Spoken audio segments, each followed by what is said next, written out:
Good morning. I'm Jonathan Bowles. I'm the Executive Director of the Center for an Urban Future. Isn't it great to be back in person? Thanks so much for all of you for joining us here today in Hudson Square. Thanks also to the 200 or so folks that are watching virtually right now.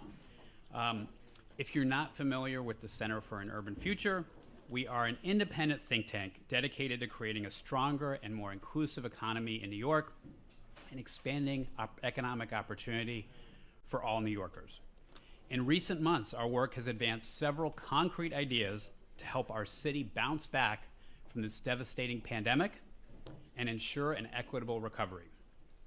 This week, for example, we published a report urging the city to consider a guaranteed income program for young adults aging out of the foster care system. Other recent CUF studies have shown why it's so crucial to extend the state's tuition assistance program to CUNY's 79,000 students who are attending on a part-time basis. We've also argued for scaling up the city's most successful tech training programs, too many of which serve just a few dozen or a few hundred people a year. And we've made a case for boosting the number of apprenticeship programs in New York. But it's also abundantly clear to us that the city's diverse small businesses will be absolutely critical to an equitable recovery. But that will require new policies and investments that go beyond merely helping the city's minority-owned businesses bounce back from the pandemic. It will mean helping more of these businesses become stronger, more competitive, and more resilient. As our research has shown, too many of the city's minority and immigrant-owned businesses were financially vulnerable even before the pandemic. This needs to change. And one massive opportunity to do so is by helping a lot more of these businesses build up e-commerce capabilities and adapt other technology and social media tools. When the pandemic began, too few of the city's minority-owned businesses were prepared to take advantage of the explosion in people shopping online. Some progress has been made over the last year or so, and there are some wonderful initiatives now at work in New York to change this, but much more is needed. Today's forum will explore exactly what city government and others can do to make a difference here. Thanks in advance to all of our panelists for being here, for participating today. I want to also make sure everybody knows that we have a great second panel. Stay tuned after this amazing first one. The second one will feature some government officials responding to this panel and talking a little more in depth about what might be possible from a city policymaking perspective. It will feature Council Member Jennifer Gutiérrez, Council Member Julie Menin, and SBS Commissioner Kevin Kim. Also, I want to extend a very big thanks to Verizon for making today's event possible, for supporting CUF, and for all they're doing to help small businesses get digital ready. We're going to hear a little bit later from Katie from Verizon to talk a little bit about the Digital Ready program, but right now we're going to go right into our excellent first panel. I'm going to introduce Eli Dvorkin, CUF's really fantastic editorial and policy director, and if all the panelists could come join us on stage as well. Thanks, everybody.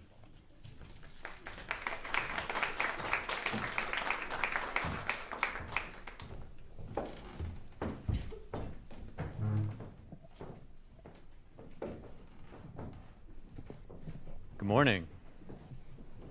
Well, let's try that again. Good morning. Good morning. All right. Folks, or anybody in the back wants to come up and grab a seat, there's a few more seats here. I know we've been very socially distanced, but you're welcome to kind of come in a little bit. Welcome. Good morning. It's great to see everyone. I'm Eli Dvorkin, Editorial and Policy Director at the Center for an Urban Future. It's really my great honor to welcome you all here today. And actually, to our esteemed panelists, if I could ask you all to move down one, because we're waiting on one last panelist who's on her way, but I want to make sure that she can get up onto the stage easily. If you don't mind just sliding down one, that would be fantastic. Thank you all so much. And let me just get right into introducing our stellar group of panelists who will be helping us examine opportunities to strengthen New York City's exceptionally important minority-owned business ecosystem after 2 years of unprecedented challenges and amid an increasingly digital economy. So we are joined today by Pumela Lekunene, Pumi is the founder of Ibotta Skincare. Based in Brooklyn, Ibotta specializes in handcrafted, organic, and natural bath and body products. Pumi's long been an entrepreneur, having previously launched a fashion brand, and she's been honored for her work as an advocate for women entrepreneurs here and in Southern Africa as well. Welcome, Pumi. It's great to have you with us. Thank you. We're also joined today by Meredith Phillips Almeida. Meredith is the director of the New York City Small Business Resource Network, a business recovery effort convened by the 5 borough chambers of commerce and the Partnership Fund for New York City with support from NYC EDC. And Meredith previously served as executive director of the Myrtle Avenue Brooklyn Partnership and also as co-chair of the New York City Bid Association. Welcome, Meredith. Thank you. We're also joined today by Arva Rice. Arva is president and CEO of the New York Urban League, an organization dedicated to ensuring that African Americans and other underserved communities can secure first-class education, economic self-reliance, and civil rights. Prior to joining the Urban League, Arva served as the executive director of Project Enterprise, as well as the founding executive director of Public Allies New York. Welcome, Arva. Great to have you with us. And we are also joined today by Valerie White. Valerie is the executive director of LISC, New York City, where she is dedicated to helping underinvested neighborhoods meet community needs through affordable housing, economic development, health equity, and workforce development as well. Previously, Valerie served as the executive vice president at Empire State Development, executive director of the New York State Division of Minority and Women's Business Development, and vice president at the Brooklyn Navy Yard, among other titles. Welcome, Valerie. Great to have you with us. And I'll also mention, when she arrives, we'll be able to just get right into it, that we will be joined a little bit later this morning by Camille Newman, who is the director of the Brooklyn Women's Business Center, part of the LDC of East New York, and herself also an entrepreneur. So as we begin, I'll just note, we'll save some time toward the end of the hour for questions. So please think about some things you may want to ask our esteemed panelists. We'll make sure we have time to get to those questions as well. And for those of you who are tuned in online, feel free to tweet your questions at NYC Future on Twitter, and we will get to as many as we can. So Meredith, let's start with you. I'd love to ask you a little bit about what you've seen during the pandemic. I mean, we know that New York City has, the pandemic has really shown leaders across New York City the many ways in which unequal access to digital tools and skills and platforms are contributing to economic inequality. But I'd say that while so much of the discussion has focused on issues like remote learning in our schools or work from home jobs, it seems to me that relatively little attention has been paid to the digital challenges facing small businesses. Of course, your organization is working to change that. But I'd love to ask you about how these digital challenges have affected small businesses, in particular minority-owned businesses during the pandemic. What is it that business owners are struggling with when it comes to technology and digital tools? And why does this matter for the city's economic future? That's a great starting point. Yes, and a lot in there. So I think if we could all go back to the very beginning of the pandemic, right, 2020, and imagine how sort of confusing times were, information was changing all the time. Small businesses were asked to sort of shut their doors and get creative about how they could still sort of operate in some way, shape, or form. Some folks were deemed essential, some non-essential. You could sort of continue serving customers if you had an e-commerce platform, or maybe if you were a food business, you could do some kind of pickup or sort of no contact pickup or delivery. That's what sort of like on the one hand. On the other hand, we as New Yorkers were sort of staying indoors, right? Self-quarantining, told to sort of limit our interactions, and at the same time being encouraged to support our favorite small businesses, because we knew that any support we could provide would help them sort of through whatever trying times were ahead. And at that time, we didn't even know what those would be. So what is the way that we as New Yorkers could connect with those businesses? It was online, right? I mean, you needed to connect with your favorite small business in digital space. You had to find their website, or you had to find them on a third-party delivery platform, or you had to find them on Instagram or something like that, right? That was the only way you could figure out because remember, businesses were changing their hours all the time, right? Like they could only staff up for certain operational hours. So you had to figure out what those were online if you really wanted to support them. So who was able to get that support? The businesses that had access to all of those tools already. If you were not online in any way, shape, or form, if you did not have an e-commerce platform, if you didn't even have an Instagram, how were your people going to find you and support you? It was nearly impossible. And who sort of generally did not have access or weren't utilizing those tools?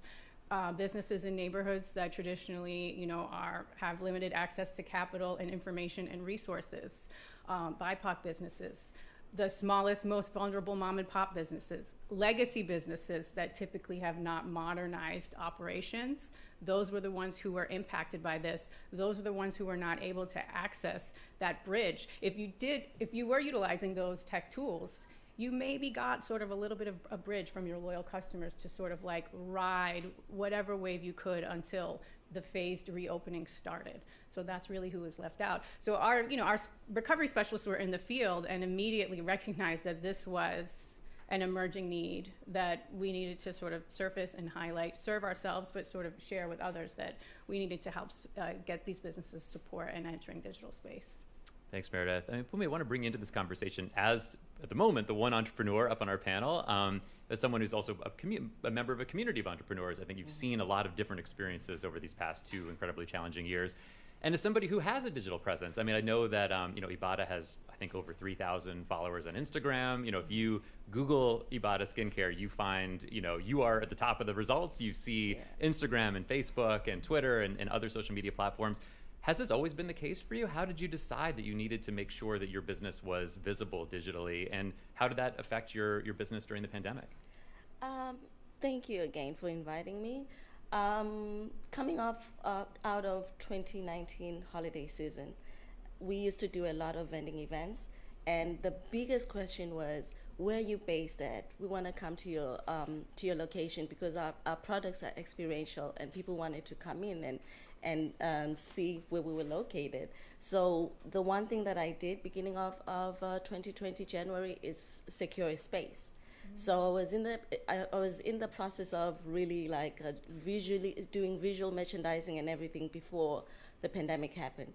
But I was slowly getting onto Google. I did Google my page, and I didn't know that was actually going to catapult us to actually like get people to do Google reviews so that we became visible. So that was one thing. But definitely it was very confusing. We didn't know where to actually get the right information as small business owners. And we were like, especially when the PP rolled out, because it was more like, okay, so where are we gonna get our revenue? While I did have my database with people, they did immediate. Actually, there was a slump. I didn't actually make sales when the pandemic hit because of the lot of confusion. But slowly, I was like, okay, we need to actually do something. I had a website, but the digital divide is really, really, it has impacted us because we didn't know that we had to optimize our websites and how to do this and when to actually do it, or even where to actually go get the expertise, because hiring somebody here in America was expensive. So what we eventually did was hire people offshore, which was basically in Pakistan, but there were nuances that were falling down the cracks because I'm woman, Black owned, and so somebody overseas trying to emulate my voice, and we had to be constantly like tweaking and seeing what we can do. But I eventually brought everything back to America and working with other small businesses to do my social media, create like content creation as well as digital marketing. But there was a lot that could have actually been done, but we have also gotten various support from organizations like IFEL, and Start Small Think Big, where they were actually instrumental in helping us tweak our website, do website audits, and see what was missing, what were the gaps that needed to be filled. So I was constantly on my toes, just changing and pivoting as the pandemic was happening. Yeah, that's really helpful. I think we'll talk a lot more about what sorts of supports are needed and would be helpful for other business owners. I'm just curious, what share of your sales are online today versus in person? A lot are online because starting off, probably we had our sales was about 30% online, and the majority was in person, like in vending events. So now our sales online have gone up to about 75%. Actually, no. It's more than that because we do less vending events. So most of our sales, I would say 90% is online now. Wow, it's a big shift. Yeah. Well, Arva, let me turn to you because you've done so much work at the Urban League championing policy efforts to close the digital divide. You were so early and forceful in really identifying the digital divide as a major equity issue, not just in general, but in response to the pandemic. You worked with the de Blasio administration to make some important investments, pushing city leaders to do more to close the digital divide. But when it comes to small businesses specifically, and the technology challenges that they face, what do you think is needed now to help make further progress around small business and technology issues? Mm-hmm. Thank you for that terrific question, and thank you for the opportunity to be part of this amazing panel. As I read the descriptions of my fellow panelists, I wanted to decline the invitation to be able to sit in the audience and just listen to the comments. But so I'm going to be writing down comments as well as making my own.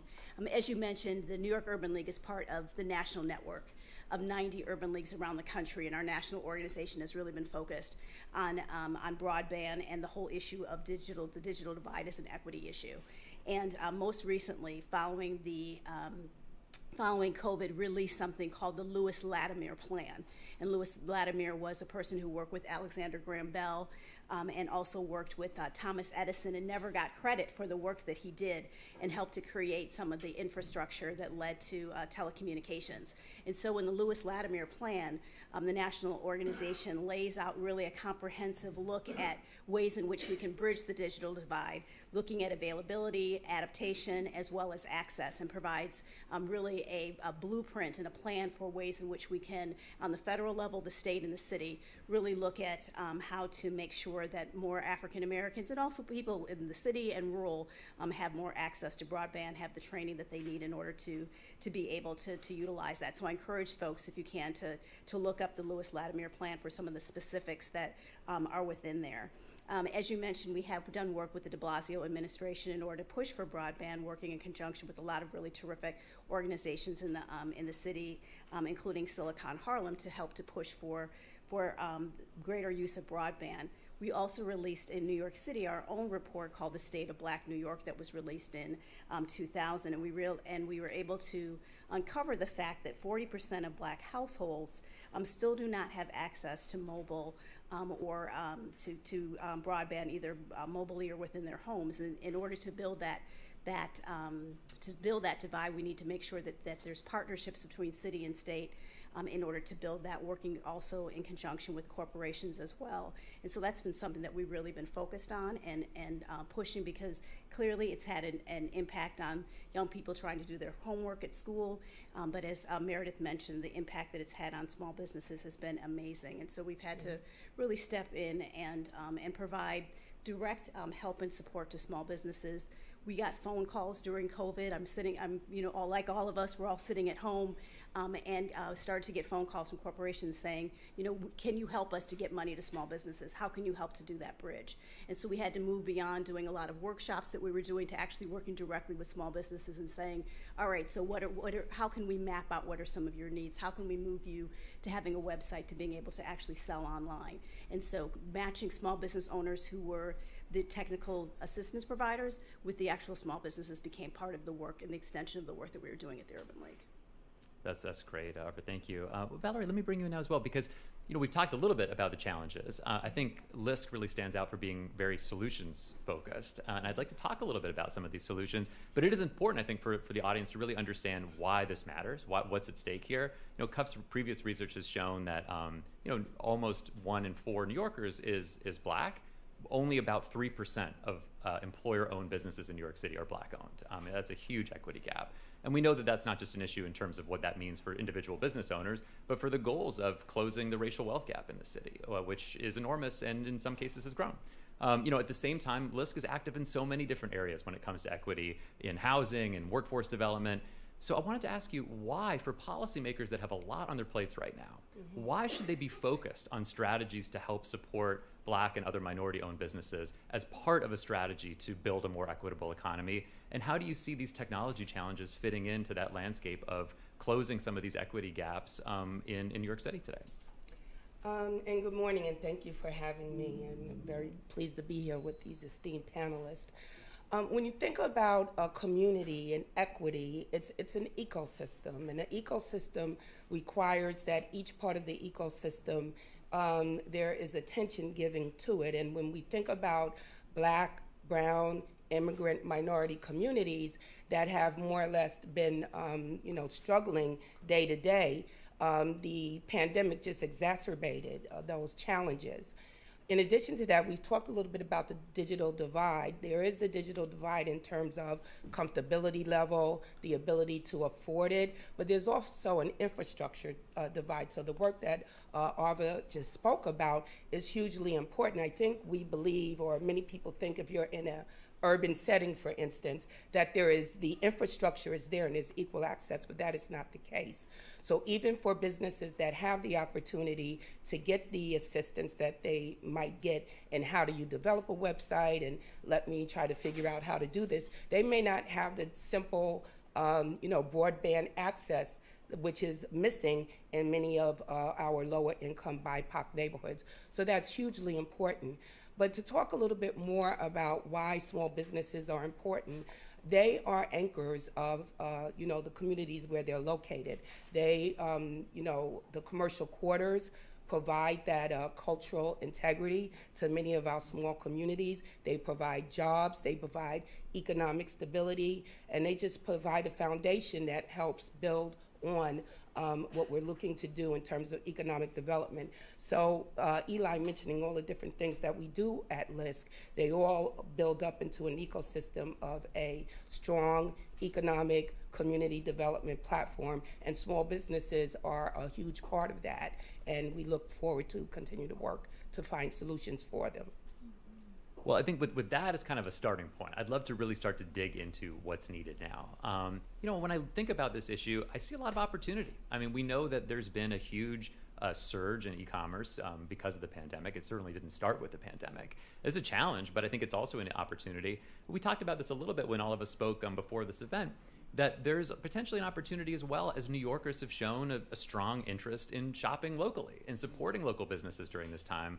But I think the other dimension to that issue is New Yorkers are also creatures of convenience, and more than ever, if we can get something delivered, to the apartment door, that's what New Yorkers are choosing to do as well. So I'm curious, with all this opportunity out there, a growing market for e-commerce, which is, of which New Yorkers are certainly a major part, but also the potential challenges around, hey, let's leverage the fact that New Yorkers, maybe now more than ever, are willing and interested in shopping locally, feeling a sense of New York pride, wanting to support local businesses, but many businesses don't have an opportunity to really connect with that market. So what do we need to be doing now or next as a city to help close some of those specific gaps around e-commerce, online shopping, helping more businesses whom, like yours, maybe go from 0 or 25% of their sales online to potentially 75 or 90% of their sales online. And we know that it's more than just a website. It's more than just if you build it, they will come. There's got to be a set of supports. But I'd love to ask really everyone on the panel. Welcome, Camille. Great to see you. Thanks for joining us. And this is a great question for you as well. Oh, wow. But we'll turn this open to the whole floor. But I'd love to start to think about what are some of those specific strategic investments or supports that are needed. Sure. And yeah, Meredith, happy to start with you. I would love to jump in first. So yes to all of that. So we decided that we would build our own program to help businesses get online. And we're in the process of doing 750 projects, building websites, e-commerce sites, direct ordering sites for restaurants, search engine optimization consultations, and logos. These are amazing tools, but I have a colleague who says it's almost like buying a car without a license, right? Because once you have the tool, you have to know how to realize the full potential of that tool. Yeah. So an emerging need now has surfaced that's for technical assistance and ongoing support, and utilizing those digital tools to target your marketing, sort of make adjustments to your business model based on what's happening in your e-commerce site, really understanding the analytics in your dashboard. It's not just about being online and having a digital presence. It's about sort of that ongoing support and technical assistance that can help you really grow and shift your business model based on having that tool. So I think that's, a question that's still out there. We're trying to answer it, but something important for us to all consider and talk about today. Yeah, I can add to that too. Definitely, because you can have all the digital tools, you can have the website, you can have presence on social media, but engagement, it goes beyond just the surface, because you have to actually understand the analytics and be able to respond how people are actually where people are consuming your feed, or your where your audience is coming from. And also something that I knew, like theoretically, I know that I have to engage and look at the business analytics, but the gap there is, if I'm the only person working in my small business, I'm missing a whole team. Yeah. I'm missing a team of marketing and when I hired the people overseas and then brought my team back to America, I discovered that I still needed a team to actually plan, to feed whoever that was doing my digital marketing and also my content creation. So those are the things that are actually, I think, would be actually falling through the cracks. And also just knowing that, how do you optimize your website? How do you optimize search? Things like that. It's constant. So I think the one thing that entrepreneurs would actually love the support is to maybe just from the agencies getting volunteers that can come in and work with the small business to figure out, first of all, where their money is coming from. Yeah. Like when people go to actually search, what are they looking for, and all of that, and what are the keywords that they should actually be putting, what are the blogs, what kind of information that you can trick the system.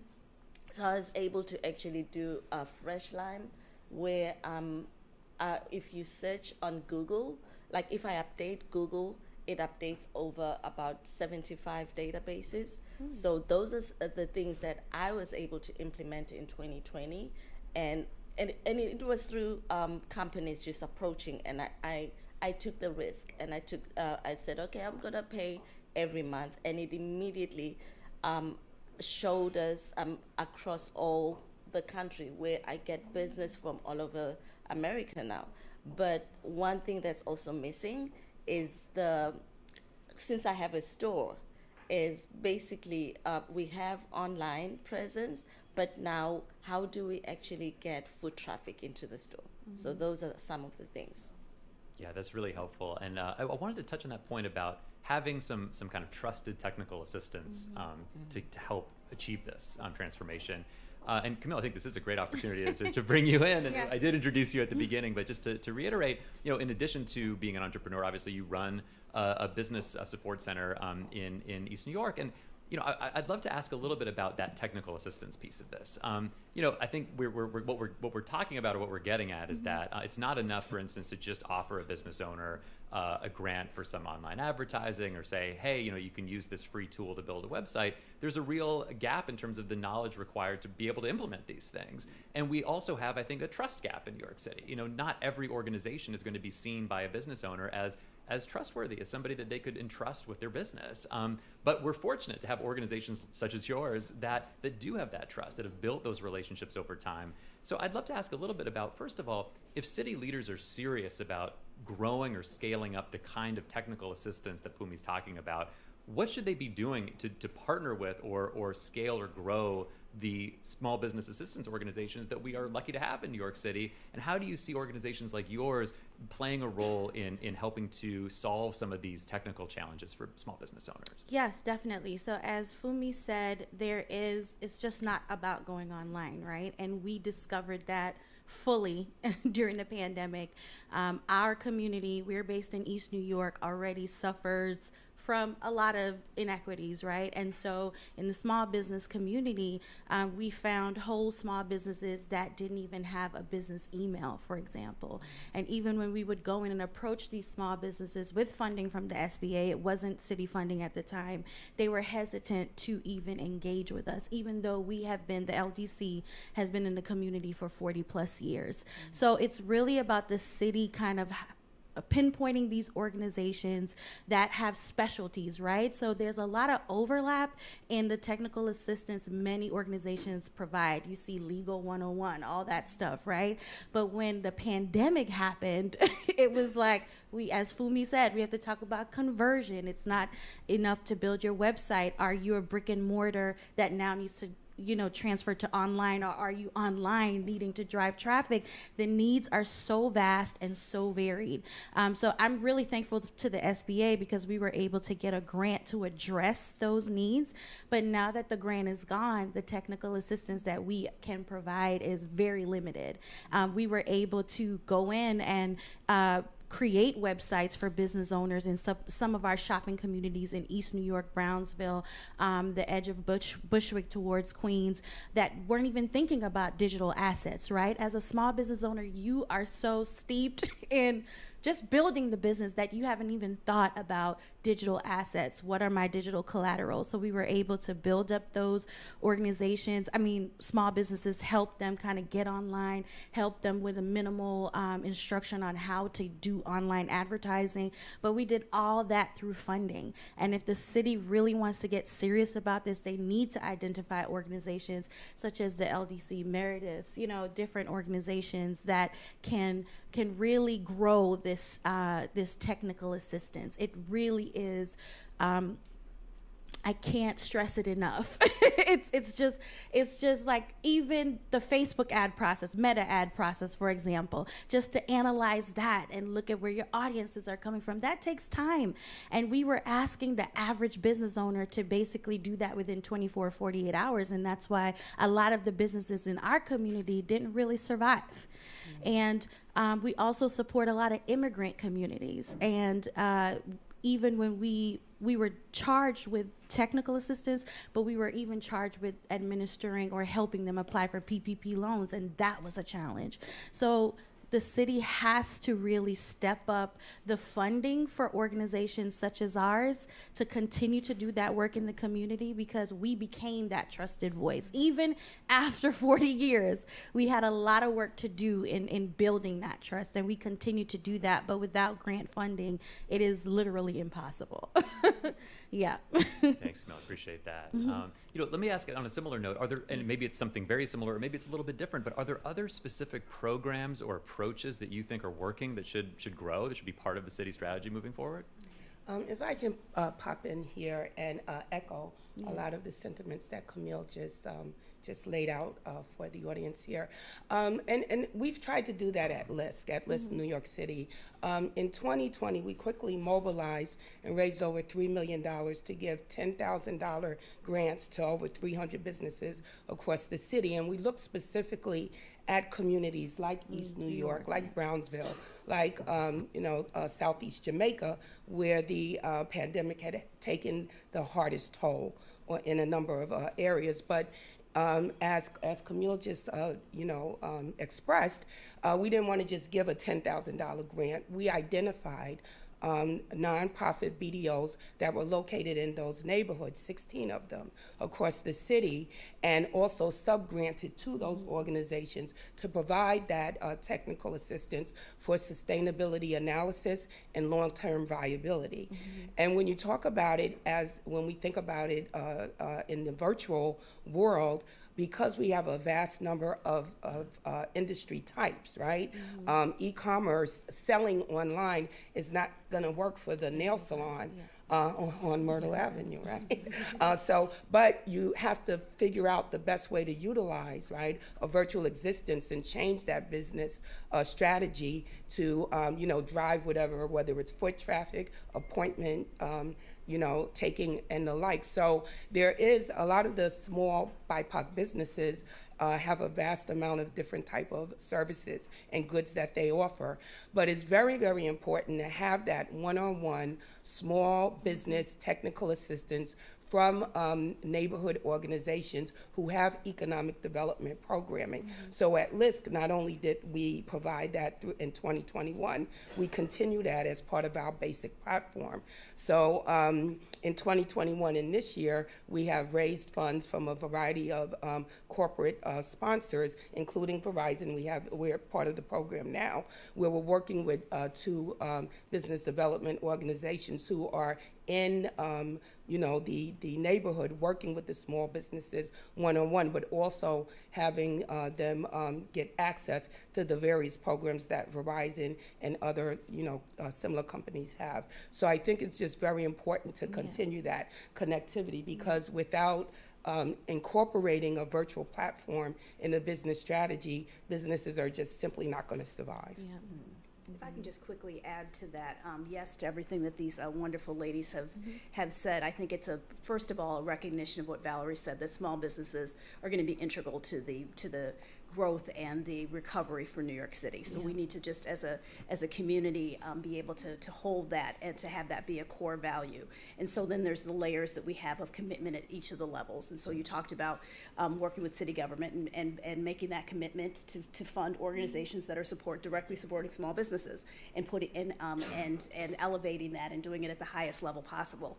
For corporations, I mean, we're starting out Women's History Month, just completed Black History Month, so we're invited to come and speak at the affinity groups, at the ERG groups, all those sorts of things, and it's wonderful to do that, but there's the additional commitment of saying, so during Women's History Month, these are the small businesses that we're going to support and fund during this period of time. The New York Urban League has partnered with PayPal, and so we'll be doing a holiday gift giving, and also they'll be hosting an event specifically at their corporation. And so what are corporations, how can they help and support small businesses? And then it's also at the individual level. We need to do an analysis and say, how are we supporting our communities? What are the things that we're buying? And then once for those individuals who do work in corporations, going and speaking to those ERG groups and encouraging them to at their very base and heart and value, recognize that a support of small business is a support of New York City. Yeah. Yeah, I think that's such an important point. I mean, another fairly recent Cuff study just looked at that landscape of, in particular, minority-owned businesses across New York City. There's almost 65,000 employer businesses that are minority-owned in New York City. That's more than the total number of businesses in Dallas or Miami, small businesses. I mean, that's a significant part of New York City's economy. But there's huge challenges there. We know that, for instance, for those businesses located outside of Manhattan, their average revenues are actually significantly lower than that of other minority-owned businesses in other cities around the country, which is a striking finding. And there's a lot of reasons for that. I mean, some of it is, as you were mentioning, Valerie, some of it is the industries the businesses are in or generally generate lower revenues. But some of it is really a lack of access to some of these key infrastructure supports to help businesses grow. I guess part of my thinking here is that there's a fairly significant amount of activity in New York City focused on helping people start businesses, business planning, or free opportunities to help workshop your business plan, for instance. It seems to me, though, from the research that we've done, that there's somewhat less out there focused on really helping scale up businesses that are working, but that have a long way to go to be able to grow, to add staff, to be able to contribute more economically to their communities. And what we're talking about, I think, is one of those things that's needed to help businesses grow. I guess I'm curious if you would agree with that assessment, but maybe more specifically, what else should city government be doing focused on helping more minority-owned businesses grow, and how does that interface with these issues around access to technology, to digital platforms, to e-commerce capabilities, and those sorts of things? If I could add another statistic, also 85% of women-owned businesses, this is not city-specific, but in general, make under $100,000. So when you're making that revenue level, it is difficult to scale. And we have to do more programs to scale. I know what other cities have done, such as St. Louis, Atlanta, is that they have accelerator-based programs, right? Incubators that identify maybe 50 businesses, 100 businesses, and they say, let me walk you through from 30,000 to 150,000. How can we get there? Some of these programs are driven by venture, but not all. Some of them are city specific, and that's something that the city has to look at. And I agree with you that we're past legal 101, right? In a small business, if I see another class like that, I'm going to just give me something specific, conversion, or how do you build your business from $50,000 to $100,000? The will is there. When we talk with our small business owners, they want to grow. They want to become employers, based businesses. But the city has to do more. The city has to remember their marketer in chief, right? what kind of digital assets does the city have that they can utilize to not necessarily endorse small businesses, but take stock of every single city asset you have that's digital that can push these businesses forward. There has to be more movement on this. We can't say that we support small businesses without concrete steps to take them to the next level. Just alone in New York City, we are one of the biggest tech hubs. I believe Google has 11,000 employees here. Why is that not a part of the equation? Why is the city not using its might to kind of lean on these corporations and say, for our social good and for the good of New York City, how can you help these small businesses leverage their digital assets, scale, build, whatever it is? We all know that tech sometimes can, equalize or, get over this divide. So the city really needs to do or use more of its might to get these type of corporations and programs on board. I think that's a really important point. It's actually something I wanted to ask about in general. I think we've seen some of those companies with tech companies with a major presence in New York step up over the past couple of years. I think Google's one of them, Verizon, you mentioned PayPal, which is I think based in San Francisco, but has a presence here as well. Shopify and others. Yep. But I think you're making an incredibly important point. Specifically, I think if I'm understanding you, Camille, is that this is a role for government to actually bring these companies to the table and say, we need you as partners in our economy to do more. But I'm curious, what's on that to-do list? I mean, what would you all like to see companies with, tech companies or others with a major New York City base do to help support more minority-owned small businesses and close some of these technology gaps? Mm-hmm. I can answer that. I have actually done Google Ads with the help of a Google analyst, experts, and but I did it for about 3-4 months, and there were no results. I didn't get any sales from it, but even though I was getting the technical help, but the technical help that I was getting was very much on the surface. Yeah, I couldn't really understand the analytics of how to actually optimize the ad and all of that. So if the government definitely says, hey, leans into Google and say, bring people on board and really start from finish. I understand it takes a process, right? It's gonna take about 3 to 6 months. But if there's funding for that, for a certain business, will be able to see real results. Mm-hmm. So I think that's one thing. And also, I think last year I was approached, I think it was end of 2020, I was approached by Uniqlo. They were actually going into Brooklyn, and they researched and looked for businesses that they could support. But it was a pool of about probably 10, so I didn't make the cut. But they were ready to help the small business with marketing, driving traffic to the stores. So if government can actually do stuff like that, and then to piggy off what you said about last year, I did also an entrepreneurship incubator with the Gentleman's Factory in Brooklyn. And I, as a business owner, I didn't know that I could do business with the government.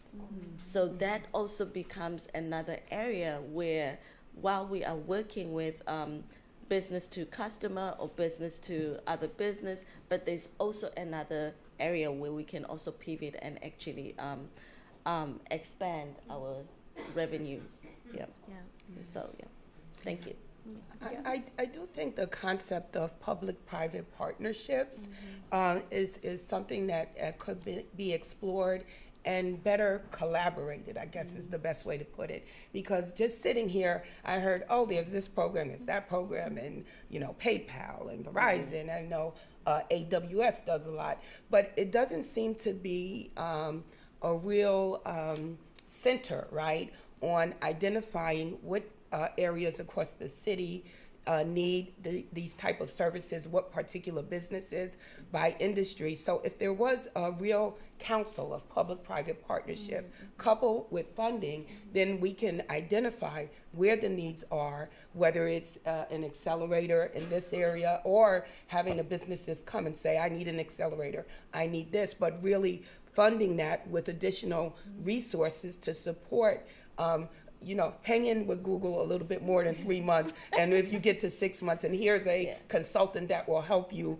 or a team of consultants to help you learn how to utilize these analytics. So I think that just a collaborative of understanding what the needs are and providing that additional support instead of sort of, I don't want to say it's surface because they're not surface, but it just seems to be a lot of maybe the same or similar services being offered, but not in a very direct and strategic way in overview of when you think of the city as a whole.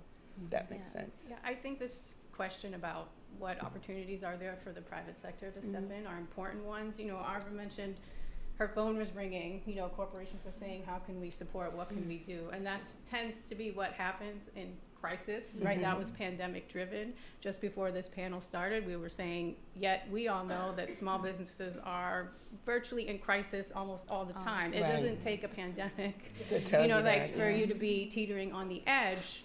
So yes, I think we should be talking about ways that we can continue to engage the private sector in this conversation and supports. Maybe so they showed up with grants. There were a ton of grants, right, proliferating. Some of those frustrated small businesses, right, because they would apply, but there were only 10 grants made across the entire country, right? Yeah. So you applied for every single one of those opportunities, but probably didn't get many of them.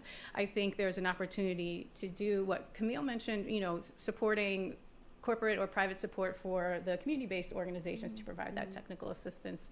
I think there's a great opportunity here to do more in terms of capacity building. Like we've echoed this, I think all of us have said. It's not just about having the tool, it's about understanding how to use the tool, how to scale, how to grow, and that comes from a very high-touch, hands-on engagement between, an advisor or a mentor or a TA provider and a business. It's not really going to happen in a one-off phone conversation. It has to be sort of an extended engagement, and of course, that requires people power, which requires funding. Yeah. And Camille, how many staff do you have at the Brooklyn Women's Business Center? We have 4, and we work beyond 40 hours. Trust me when I say, but I have to be transparent and say that after 22 years in August, it looks like we're going to close our center.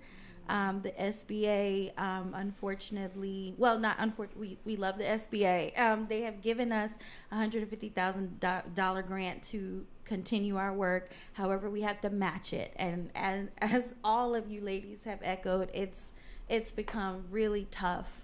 And our pandemic grant with the SBA ended. So we are looking everywhere for funding to continue our work that we're so passionate about, but we have to meet that funding deadline by August, and we're crossing fingers, but we still have to make preparation, to let our employees know. So it's disappointing that it would come to that, and we hope it doesn't, but as all of you have echoed, the grants come and go.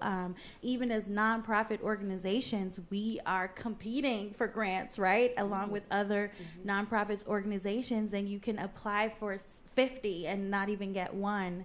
And so it was so disappointing because we know that we're impacting the community. We know that our entrepreneurs, when we spend 10 or more hours with them, that's where we've seen success, like right about that technical assistance amount of time. And we're truly very passionate about people in our particular community of East Brooklyn, but it is a heavy lift when you're supporting, these small businesses. That's really concerning to yes. hear. If anybody, by the way, Camille will be here right after the yes. event. If somebody wants to come up and and cut a check, I mean, we should talk. But cut a check. I think that's really concerning, and I think in part because I asked about how many staff you have, because I think it just helps to illustrate for policymakers that the infrastructure that we have in place to support these small businesses is limited, is really stretched. And I think there's maybe less understanding. I think there's widespread understanding that small businesses have been through the ringer over the past 2 years. I think less so understanding that the nonprofits that support and serve those businesses are also being stretched to the max. But I think there's a lot of room or need for for government to play a role there. I wanted to ask something else about the scale issues there. But also to talk a little bit about some of these other opportunities that are on the table. And I'll mention a couple. I think, Valerie, you were talking before about the the nail salon owner, and I actually spoke with a salon owner a little while ago in Fort Greene, and she was saying that they were closed for 3 months flat out. The one way that she was able to kind of make a go of it was because she had inventory. She'd actually started a hair care line, really small scale, before the pandemic. And she thought, well, maybe I could sell some of these products online, but she'd never had a website before. And she was able to pivot and set something up. And I asked her, were you able to kind of connect with an e-commerce expert? And she said, well, sort of. I said, what do you mean? She said, well, I was able to connect with a friend's, teenage daughter. And she said, same difference. Like, she is an e-commerce expert, Pretty much. And that was interesting to me because I think there's something there about, all of this talent in New York City that we we overlook potentially in terms of how can we harness New Yorkers to help solve some of these challenges. And, I think about a platform like TikTok, which, many of us hadn't even heard of before the pandemic and now has grown immensely. I was just looking the other day, there's a TikTok handle, Muslim Foodies, which has 70,000 followers. It's based in New York, and all they do is post about new halal restaurants across the 5 boroughs, But with 70,000 followers, they're driving, I think, serious, traffic. And that's just one example. There's a bodega manager in Red Hook with 3.5, I think, million followers for his videos of him kind of making these really wild sandwiches. But it's had a direct impact on his business, So there's something really powerful going on there with, with social media. But my point is more that some of the leading experts in TikTok in the world are teenagers in New York City. They're not being paid necessarily to do this. I don't think government's looking at them as a resource. I do think a little bit about in a time when there's a lot of challenging cuts in the proposed in the preliminary city budget. One area of consensus right out of the gate has been, let's grow the summer youth employment program, and it makes me think, could any of those positions be used to help small businesses get online, get on social media? And I'm wondering if there's other ideas like that out there. I mean, what would you all like to see happen to harness the talent of New Yorkers to help support our small businesses in this way? Well, Eli, first, I don't know if that's my nail salon person in Fort Greene, because I live there, and it sounds like somebody that I know, so yeah, that's great. It's interesting that you say that, and I'll go back to my original comments when I talked about an ecosystem. And when we think about building a community ecosystem at LIST, we also include workforce development as part of that. And one of the things that we're looking to do is to find those sort of careers of the future to guide our young people into training and education in order to be able to fill that gap or that void of needed expertise as different industries go. So this is one of the areas that we have been looking at, working with a couple of sites in CUNY through our AmeriCorps grant to move young people into the digital space as a career, where they can, and then matching them with nonprofits who we also support, who are in turn helping the small businesses in the commercial quarters that we invest in. So that is, sort of taking all of the different elements of economic development and closing the gap of opportunity and racial wealth gaps and the like, and touching on all of those areas. So that is one of the areas that we're working on in LIST. But I do think that there is an opportunity for workforce development for young people, starting with summer youth and then moving to CUNY or other institutions of higher education to become these sort of tech experts who can be of assistance to small businesses as well as in other industries. That's great.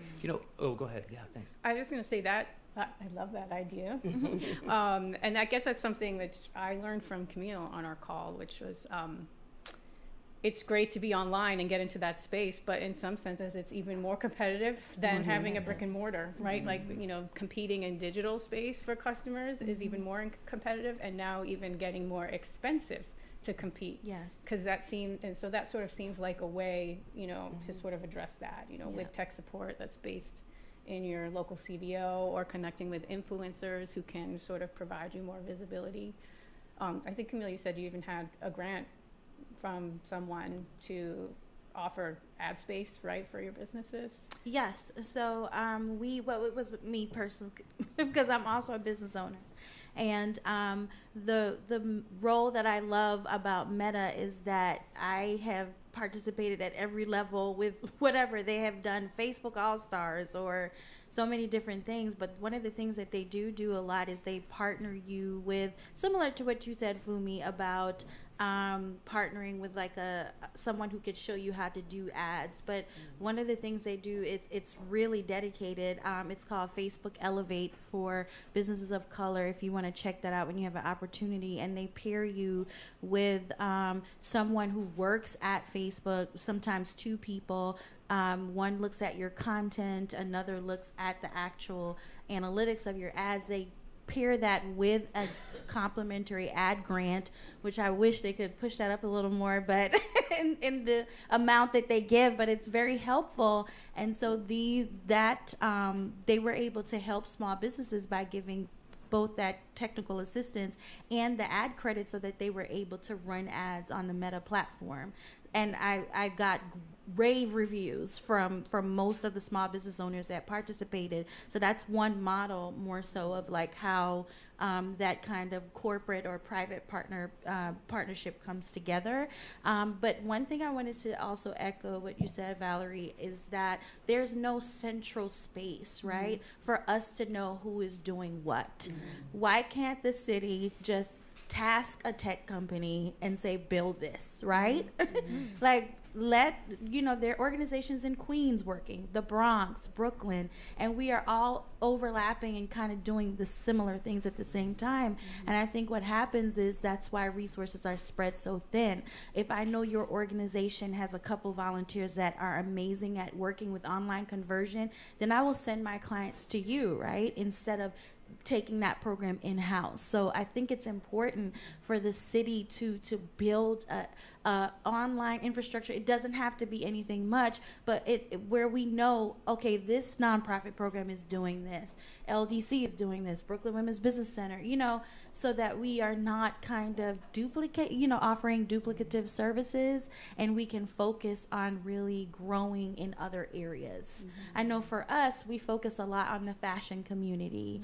We do a lot of, work with beauty makers, people who could sell on Etsy and all those different platforms. So a Etsy program is something that we wanted to start last year, but we didn't have the funding, So things like that, I think the city can look at as well, how to centralize at least the information. Yeah. That's really helpful. Well, let me turn this over to our audience, because I know there's folks that are probably brimming with questions. I also want to mention, for folks that are tuned in online, you can tweet at NYC Future on Twitter, and I'll take your questions there as well. But if folks have questions in the room, we have two of our wonderful research assistants with microphones, so just put your hand up and they'll come to you with a mic if you have questions as well. So feel free to just stand up or put your hand up and we can take your questions as well. And I'll check in to see if we have questions coming in on Twitter. Any other folks in the room have questions or comments? Yeah, we see someone at the back there. And you'll get a microphone. Yep, perfect. Hi, Rasan Harris from Citizens Committee for New York City. We make grants to help small businesses, and I wanted to talk about the balance between access to capital versus technical assistance, and like what's the right balance to make sure that small businesses can thrive and take whatever infusion of cash to the next level, or the technical assistance and get to the next level because they have the capital to operate. Well, I definitely think that both are definitely necessary. As you were talking about the opportunity to work within government, and one of the things that I've done is served on a lot of MWBE panels and advisory boards for the city. And so the Department of Education for the first time has a chief diversity officer, and so she is being tasked with finding more businesses in order to bring in and work for the Department of Education.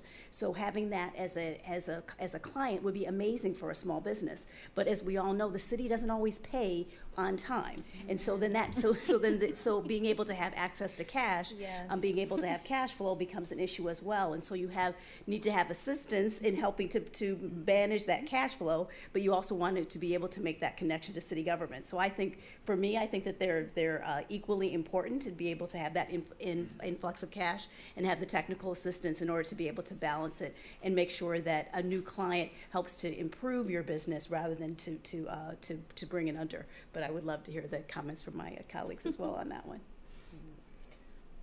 Yeah, I think access to capital, to working capital, is one of the biggest barriers to success for BIPOC businesses. And technical assistance obviously is very important to be able to move forward business strategies, make shifts, grow your business, scale. But without that working capital, is just impossible. And that's one of the things that has been hugely at a loss for businesses of color in particular. See, another question. I know I'm looking this direction, so I want to make sure if there's folks behind me as well. But a question over at the front. I don't think I actually have anybody on my left, and one at the back as well. So maybe we could get one microphone to the front and one to the back. Thank you both. Hi, I'm Lloyd Grant, and I just want to say this is a really great panel, and you guys have said a lot of very important things. In particular, your talk about the technical assistance. There are a lot of businesses in the city that I consider minority and women-owned businesses. I consider popcorn businesses in that they need just a little bit of help and they will really grow and scale. And I'm talking about professional service firms, architects, engineers, interior designers, cost estimators.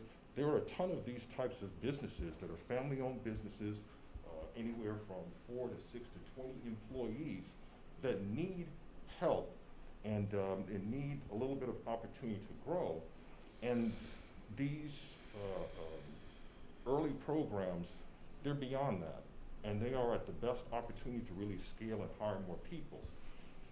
So for example, Columbia University has a program called See You Grow that, in transparency, I also serve as a marketing residence for the Columbia program.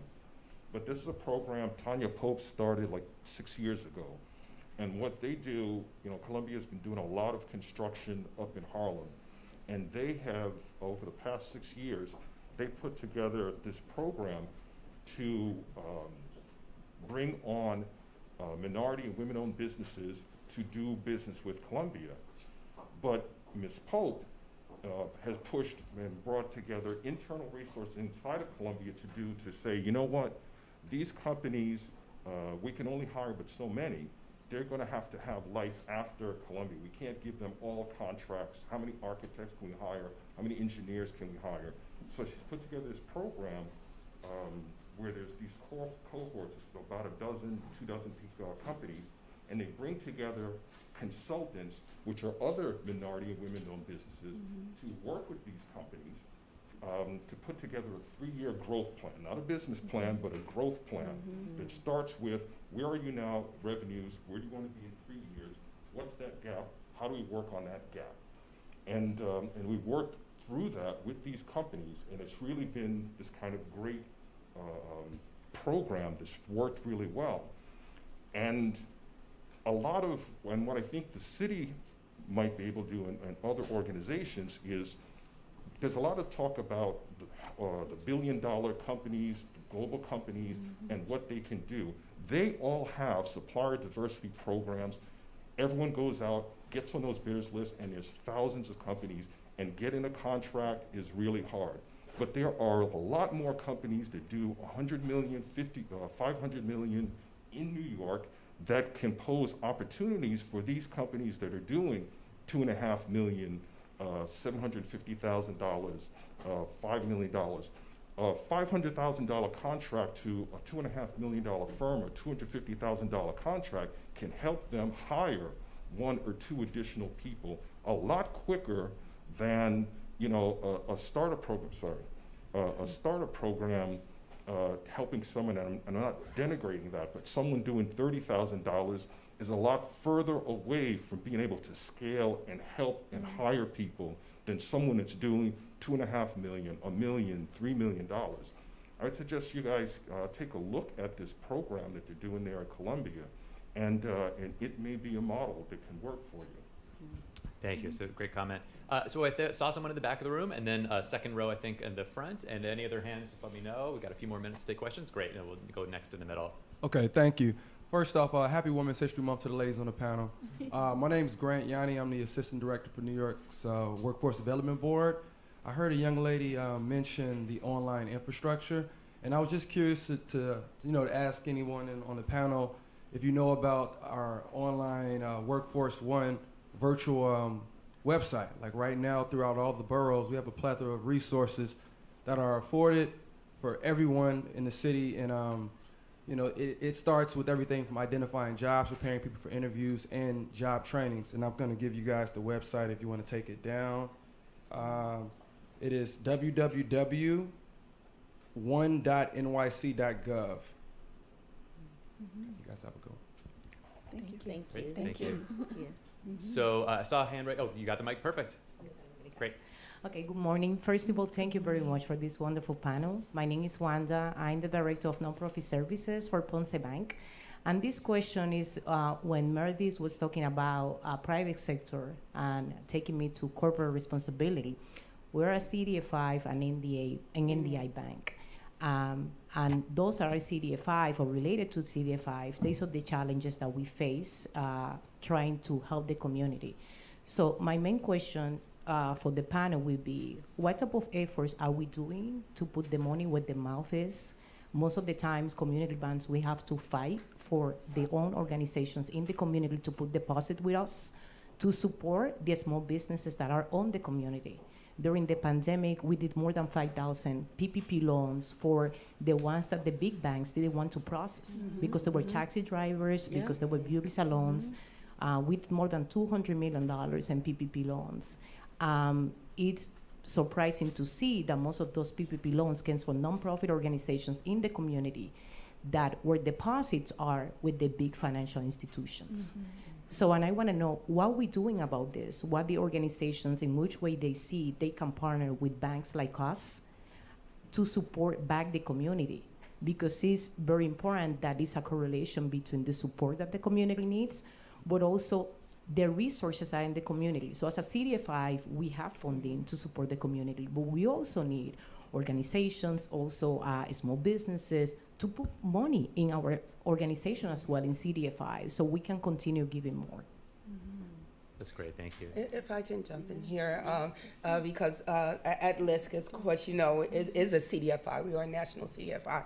So it's important to make those connections on the ground with the grassroots nonprofits like Camille's, and then be present with the businesses and get their deposits. But you also probably know, because one of your colleagues was with me last week at a roundtable with Governor Hochul, where she announced she would be giving $150 million to support CDFIs, specifically to support small businesses and minority communities. So there's an opportunity. There'll be more money and more funding for CDFIs to work within the community. So it's connecting the businesses and the commercial quarters, the nonprofits that are working on the ground, grassroots, one-on-one with economic development, and then the CDFIs. And you're right, let's see if we can move some of those deposits into CDFIs, because technical assistance comes along with that type of banking and financial capital access. Well, thank you for the question, Valerie. Thank you for that. On that very hopeful note, I think that's all the time we have for our first panel. If everyone could join me in a round of applause for our amazing panelists. Thank you all so much.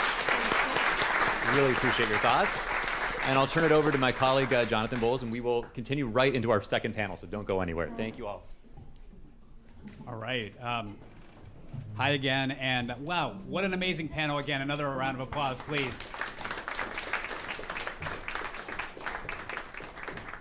I'm Jonathan Bowles again with the Center for an Urban Future. I also, before we move on, I want to say not just our amazing panel, but I think it really kind of reminded me of what an amazing set of small business assistance providers we have in the city. And there's a lot of you in the room today. There's a lot that are watching online, not just the great folks that were on this panel, but we have such a great ecosystem of community-based small business organizations. So thanks for all you all do.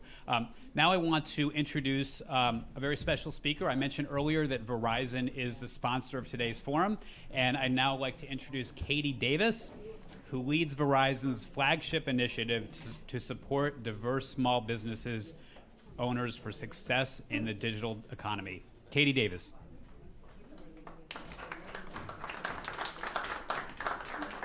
Thank you so much, Jonathan, and thanks to the whole team at the Center for Urban Future for putting together this really remarkable event. And thank you especially to all the panelists on the last panel. I took many notes, and a lot of what you said was very, very resonant. So as Jonathan said, I lead Verizon's work to support diverse and underrepresented small businesses.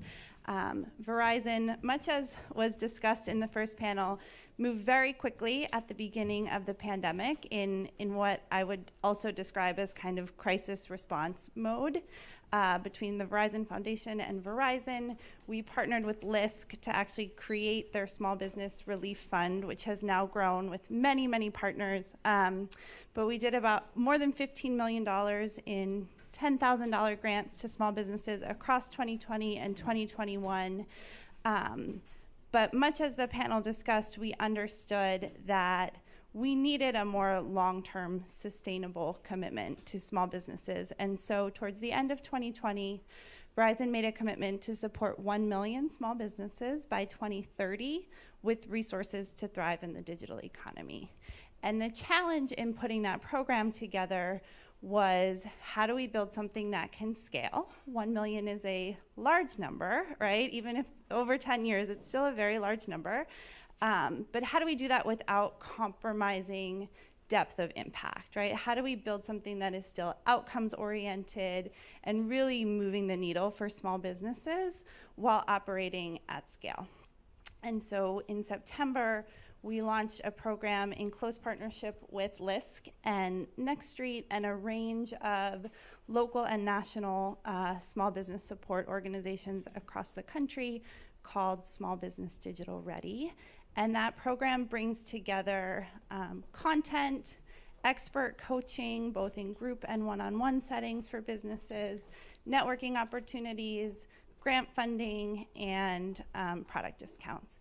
And that all lives together on an integrated platform that is free for any small business to join across the country.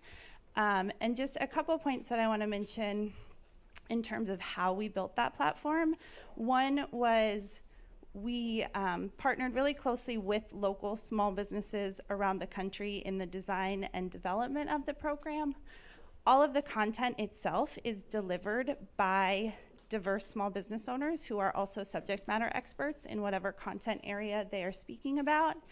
And we also worked very closely with business service organizations, both at the national level. We have partnerships with LISC, with National Urban League, with U.S. Hispanic Chamber of Commerce, with the Association of Women Business Owners, and a whole range of other organizations, but also those neighborhood community-based business service organizations. And the goal is really to help extend the resources that those community organizations are already providing through a platform that can help them scale their impact while supporting the really great work that they're doing on the ground. So thank you again to the Center for Urban Future for putting this together, and to all of you. And with that, I will turn it back to Jonathan.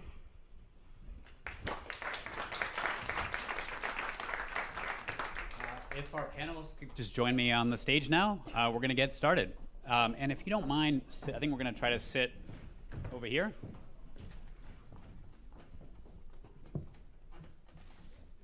Yeah. Okay. If you don't mind.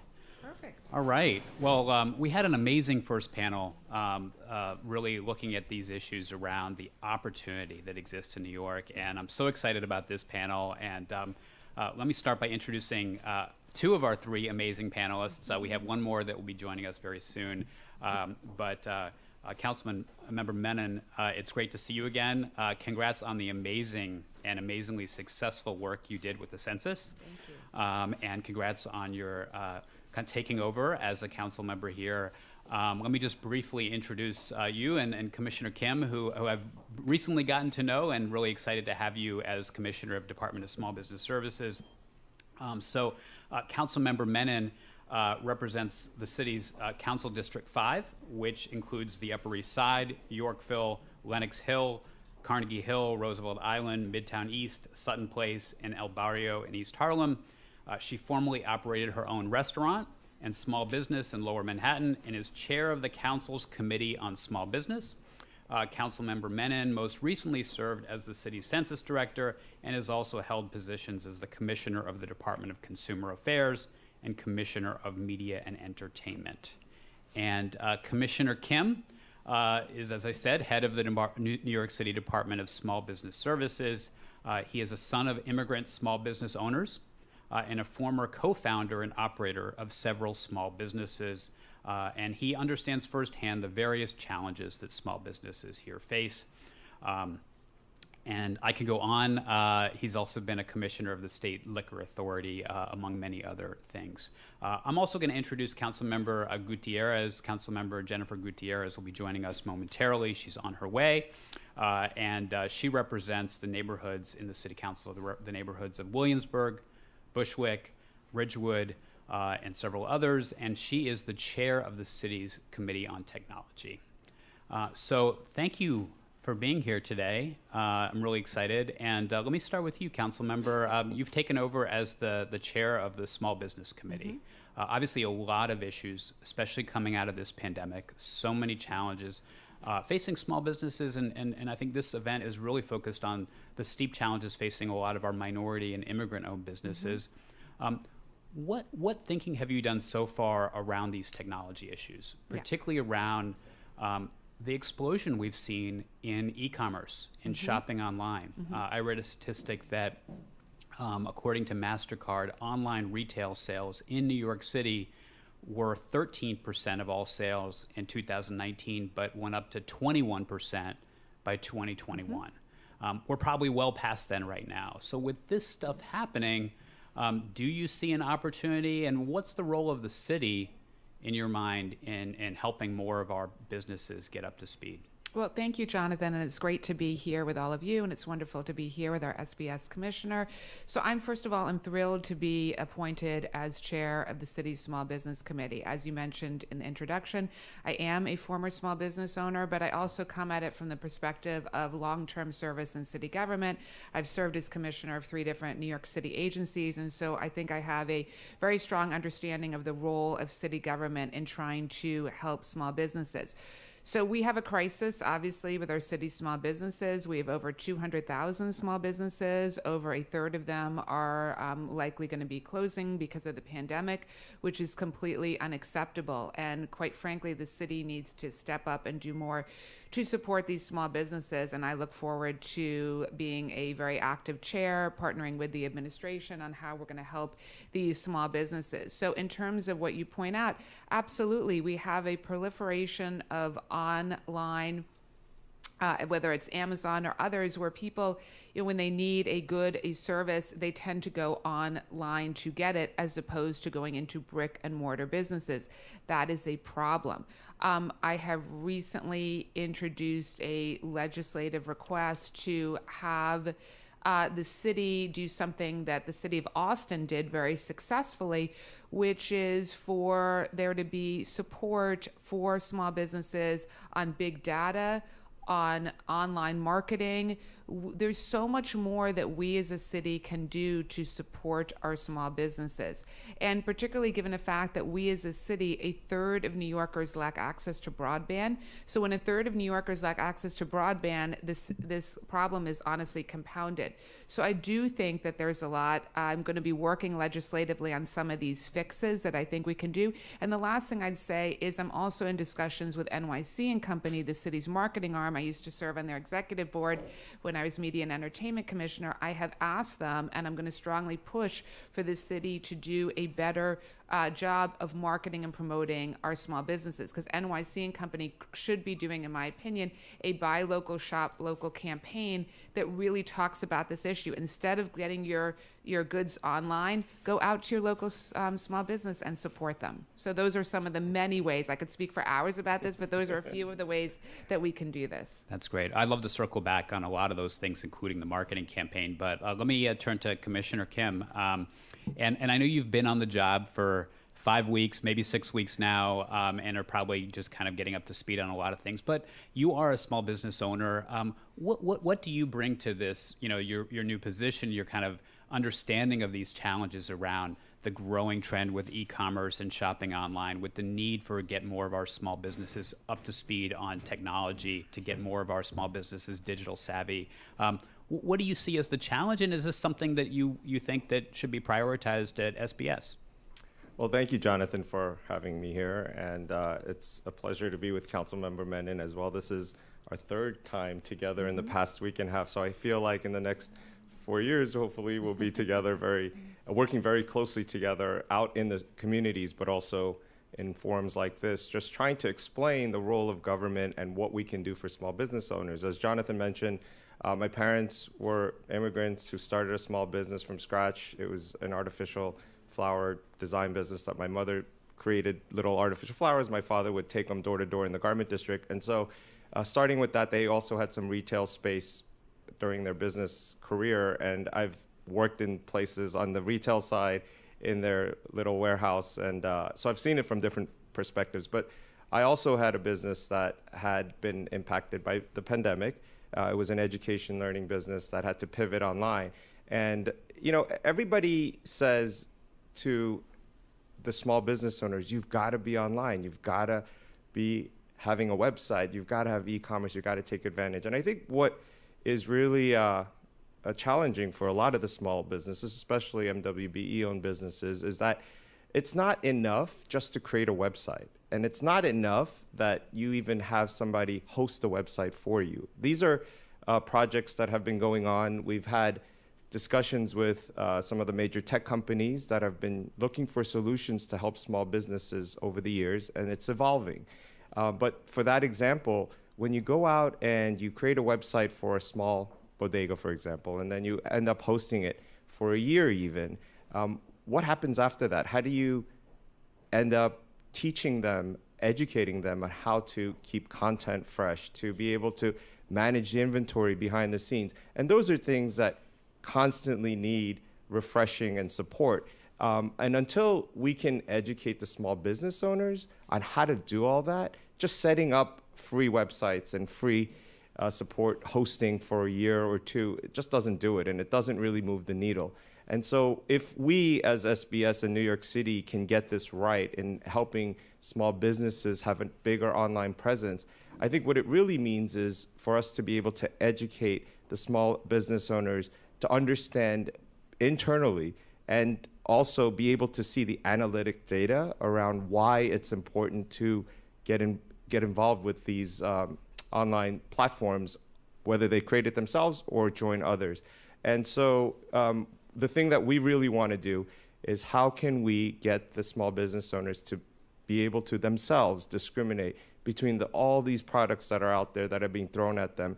And I'll just use one final example before turning it back over is, you know, if the people are being told you need to have a website, and then they spend thousands of dollars to create this website, and then no one tells them about search engine optimization, for example.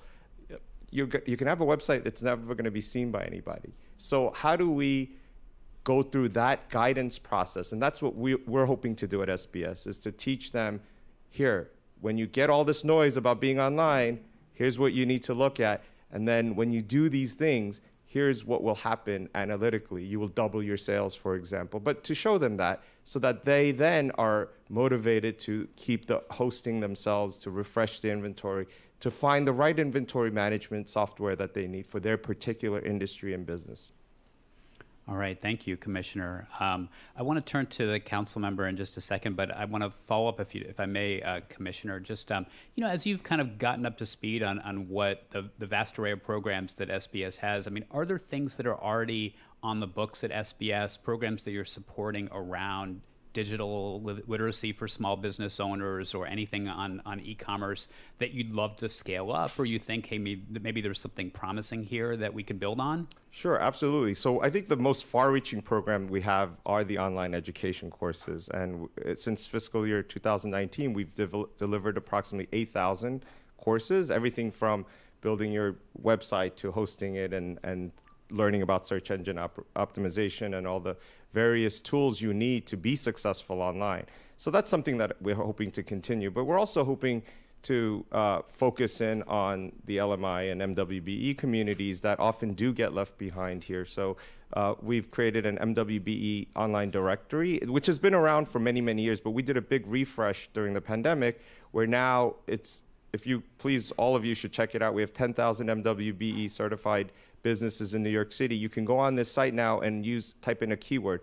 I did this yesterday just to make sure it was still working, and I put in desk, for example, and you'll get a list of 7 businesses in New York City that are MWBE certified that will sell a desk to you. So that's the kind of, I think, support that they need, and we want to expand. Got it. Thank you.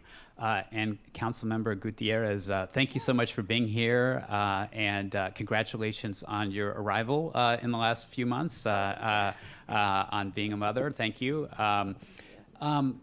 You know, you are the chair of the Technology Committee, and obviously we've got so many issues in technology in New York City. The first panel talked a little bit about the enormous digital divide that still exists. You know, forget about just for small businesses, but for New Yorkers across the city, and all the issues that kind of leads to. But specifically for small businesses, we do know that as the kind of, you know, the marketplace is moving online, and I mentioned that there's been this pretty significant explosion in people shopping online during the pandemic, but it even started before then, obviously. How do you see this as kind of in your perch as heading the Technology Committee, and what do you see from your district? Is this something that you think that city government should be doing more with and helping small businesses get more technology savvy? Thank you, and thank you for the invitation. I love the theme of today's conversation, because literally as I was driving here, I was like, how do we support more women? Childcare. That's why I was late. I'm very sorry. So thank you for acknowledging that. And yes, and you know, I've been appointed the chair of the Technology Committee, and we'll be having our first hearing next month. But in full honesty, I don't come from a tech background. I'm an organizer, and I come from wanting to create more access and more equity for our neighbors. I'm the daughter of immigrants, similar to the commissioner. And as we're evolving, it's very explicit to me in my district that even before the pandemic, like you said, a lot of our businesses were meeting a lot of challenges, whether it was renewing their commercial spaces, whether it was keeping up with technology, wanting to figure out how to manage their business over e-commerce. For me, in my district, I represent parts of Williamsburg, Bushwick, and Ridgewood in Queens. The businesses that were the most impacted were our immigrant-owned, were our women-owned businesses.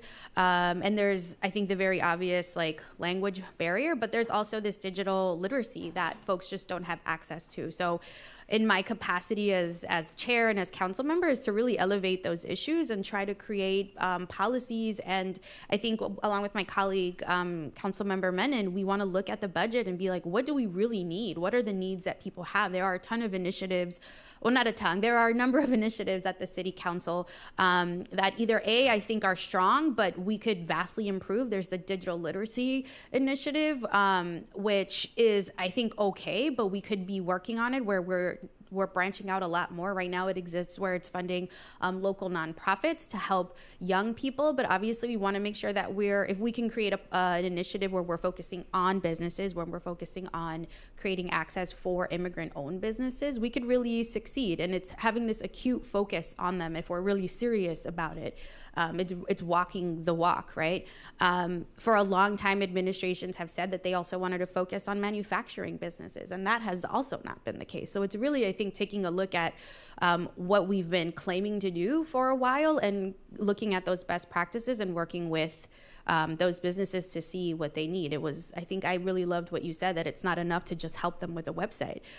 Running a campaign, I had to set up a website. Ask me to update my biography. I don't know how to do it, and that's what we don't want to do. We want to empower these businesses to always feel like they're in control. And if government can play a role in that, then I think that is what we should prioritize our policies and our funding to do. That's great. Really appreciate that. And I guess I want to say one of the reasons we had this conversation and one of the ways we've framed this event is that, our research on small businesses has shown that, it wasn't just the pandemic. Obviously, you mentioned what a crisis this has been for small businesses, but we found that so many of our small businesses were financially vulnerable even before the pandemic. Many were barely getting by. Many were not taking advantage of opportunities that were there. Many didn't have the tools or capability to do so. This is just one aspect of that, the kind of online and the technology savviness. But it is an important one, and it seems like such an opportunity to help make our small businesses stronger and more competitive for the long run, and maybe to help more of them grow to the next level. But it does seem like it's kind of it would be a departure from kind of typical government small business services. I think a lot of the small business services have been focused over the years on kind of businesses that have just gotten started or aspiring entrepreneurs, but not as much on helping existing businesses kind of get these new tools. And I'm curious, like, this is a kind of a speculative question, but like, what can the city do to change that, if anything? There's so much that this city can do. First of all, we happen to be blessed to be in a city that has almost every major tech company located in it.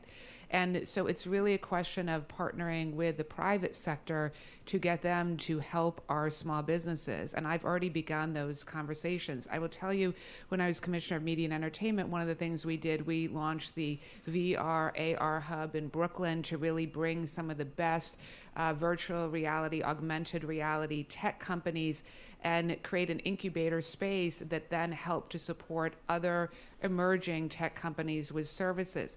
There's so much that we as a city can be doing to support our ongoing small businesses.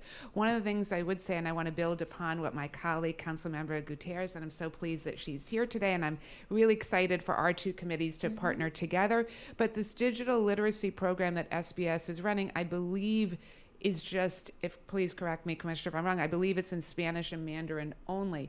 So one of the easy fixes we can do is, first of all, there are over 200 languages that are spoken in the city of New York.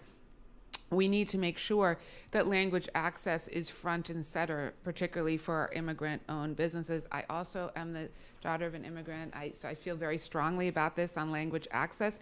When I was Commissioner of Consumer Affairs on paid sick leave, when we launched that in 26 different languages, despite the fact that city law says you have to be in 8 different languages. So I think language access is one way that we can step up as a city and really try to help these businesses. But there's so much more, obviously, that we can be doing. And I think in this tech and digital field, like that is the future. I mean, that is the way that we can be helping some of these businesses. And I think you put it best, if you can't update your website, like this is a problem. We need to make sure that we're helping these small businesses with these most basic digital tools so they can best market and promote themselves. Any other thoughts on that? If you'd like that. No, I mean, I think just emphasizing what Councilmember Menin said, I think the key piece for me is it's great that we want to incentivize businesses. We want to help them get going. But oftentimes I'm working with, small businesses on Grand Street, for example, that have been there for 30 years, like a tobacco business. And they're like, well, what do we do now, right? And the reality is, like, commercial rent is really expensive. And until we get to a point where we can support businesses stay where they're at, we really need to brainstorm about how we can get these businesses to participate in e-commerce. And that means not just in multiple languages, but also culturally sensitive way. Like, you cannot tell a Puerto Rican cigar shop owner, like, you need to get a website and then walk away. Like, we need to be sensitive to their histories, their roots in these communities, and work with them. And very much like, I think what I appreciated about the report was meet them where they're at, right? And so it really is going to take all of that. And I think we're really lucky that we have a whole new city council, majority women, that I think come from so many different backgrounds that can appreciate like every kind of history that New Yorkers have. And I think that that's really going to show, I believe, in the next few budgets. So I hope that those are the bridges that we can make to support these businesses. Well, let me pick up on what you just said. I appreciate that. But you say meet them where they're at. And I think we heard in the first panel there are some really good programs underway to help small businesses get these technology tools, including in a lot of the city's minority communities where the need is really deep. But it's those nonprofit community-based organizations, many of whom were on this panel, but there are so many others in the city that are doing this, but at a fairly small scale. There's not a lot of dollars from SBA, from the state, from the city for technical assistance, and there's hardly any dollars for those organizations to go door to door and kind of provide of specialized service, because every small business might have different challenges. Some might already have a website, but they need to figure out what to do with the website. Some might need to build a website. Kind of being able to do that one-on-one technical assistance seems very important. And I guess I'm just curious, like like, how do we build in more technical assistance, but maybe specifically focused on this online aspect of it? But is that something that you see as something we can do more in the city?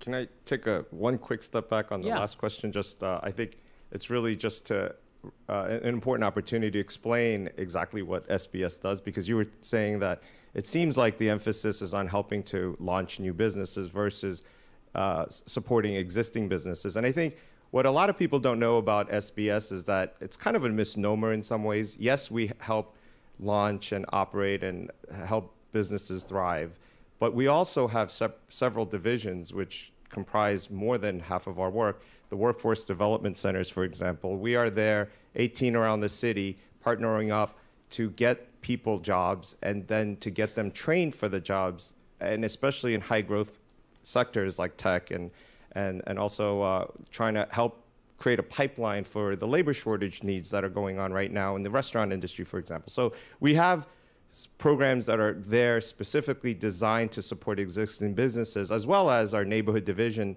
which helps run the bids, and there are 76 bids, and they help more than 93,000 people and 23,000 storefronts and over $170 million of money being spent. And we, during the pandemic, helped connect over $500 million to existing businesses for funding and financing capacity. So there is a lot of work that we do for existing businesses, just to be clear. We also have resiliency programs to help businesses that are existing prepare for natural disasters like hurricanes.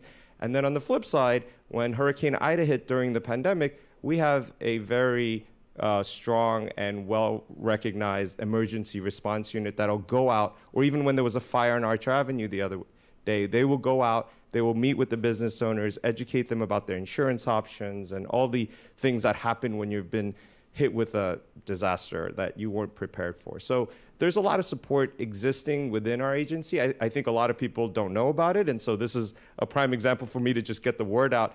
If you contact us, whether you want to launch a business or whether you have an existing business with any kinds of particular issues, we are there to be your point person for the city to help guide you to where you need to go. And then on the last question that you mentioned about getting the technical assistance, so during the pandemic, one of the programs that we have, it was with the software engineering trainees. This is part of our tech talent pipeline program that we launched in 2014. But because there was a delayed hiring in the private sector for these SWE, software engineer trainees, we actually had this opportunity to utilize them into the community to work with small business owners on a very deep engagement level. So it wasn't just, hey, we'll create some software for you, but what is your need? Okay, well, this is how we're going to create a response to your need using technological tools.